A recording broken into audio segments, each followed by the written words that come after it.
Hello, thank you for tuning in. Tonight we want to talk about the other six of the Ten Commandments. Tonight we're going to begin by looking at, the last week we talked about the first four and how the first four deal with our relationship with God. And we know that the final six deal with our relationship with each other. The first of those, a very important one, is the, and we'll read it out of Exodus 20, beginning in verse 12. God told Moses, write this down. Honor your father and your mother, that your days may be prolonged in the land which the Lord your God gives you. When I was a kid, I believed that meant you better obey your mom and dad. Well, I believe that's important, so don't take away from that. But I think it goes deeper. I think this honor your father and your mother is speaking to the fact that there were cultures in that day that gave very little value to the elderly. And in fact, there were cultures where when someone reached a certain age or got so old that they didn't feel useful or were not deemed useful, they would walk off into the wilderness and die. I believe God is telling Moses, no, that's not my plan. Honor them. I think there is value in honoring them too. So don't mistake that. There's value in learning from those who have been on these paths before we have. And yes, the path has changed, but they've been through a lot of the same life issues that we will face. So honor them. One day you won't have them there to honor. The next five, and I believe this with all my heart, the next five begins a string of laws that God handed down that actually apply to our civic law. Our civic laws are built on the backbone of these five. Verse 13, simply, you shall not murder. And to murder is to take someone's life with a heart intent of wanting them dead. It's to take someone's life with hatred or malice. I use this as an example. I remember years ago, maybe 20 years ago or more, there was a call in Florence County, not terribly far from the church. A man who was an escaped felon was trying to break into a house. I believe he knew the people in the house and he intended to do them harm. And the sheriff's department was called, and the lead deputy that was on this call ended up having to draw his gun and ended up having to shoot the guy. I can't go into all the particulars because I don't remember all the facts, but that's not murder, folks.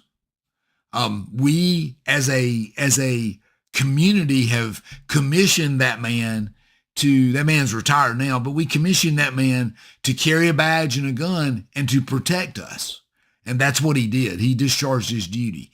You can believe this too. I know there are bad cops and blah, blah, blah. I know that's true. This guy was a God-fearing man, is a God-fearing man, took it to heart. And it just really, it absolutely, even though he knows he did the right thing in protecting that family and protecting the community, it really ended up making an impact on his heart. I mean, I'm just going to tell you that. But God's word says, do not commit murder. That's not murder. Murder is when we do it with the intent of we just want them gone. I mean, honestly. Verse 14, you shall not commit adultery. When we are pledged in a marital relationship with someone, it is wrong. And there are two things here. One of them is it wrong to have sex outside of marriage? Yes. I mean, that's clear. And it's wrong when you are married to someone and you decide to do this with another. And again, it's the heart intent. And there's a lot of stuff to unpack there. James Dobson years ago talked about how when someone has sex with another, that there's that physiological bond, an emotional and physiological bond that occurs between those two. And so God's actually trying to protect us in this. Do not commit adultery. Now, verse 15 says, you shall not steal. I mean, if something doesn't belong to you, don't take it. How much simpler can that be? Verse 16 says, you shall not bear false witness against your neighbor. Now there, he's talking about, we shorten that to say you should not lie. You shouldn't lie. Specifically there, in the Hebrew court system, a man's word was his bond. We kind of play that game in the American court system, although you can tell something that you know is the truth, the other side is going to try to trick you up, call you a liar, throw mud at you. That's going to happen if you tell the truth and they don't like the truth. That happens in real life, by the way. As a pastor, I can tell you it's happened in the last month with some of the things that I deal with. So don't hand me I got to move away from that. But specifically, Moses was saying, do not take the stand and tell something that's false against your neighbor as if it were true. So you could apply that to don't lie, don't gossip, don't start rumors. I mean, there's all kinds of stuff that impacts for us. Now, verse 17, and while this is not probably a civic foundational law, this is a cause for a lot of problems in our country and in our neighborhoods. Verse 17, God said, you shall not covet your neighbor's house. What does it mean to covet? It's to want it so bad I'm willing to do anything to get it. He said, you shall not covet your neighbor's house. You shall not covet your neighbor's wife or his male servant or his female servant or his ox or his donkey or anything else that belongs to your neighbor. Again, all of these things are speaking to the heart intent.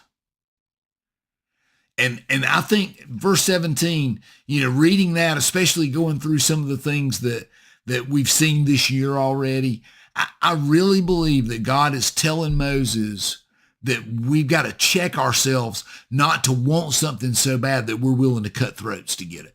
That's what I think he's saying right there. To covet is to want it so bad that you worship it. If you don't do that, some of these other things are going to fall in line.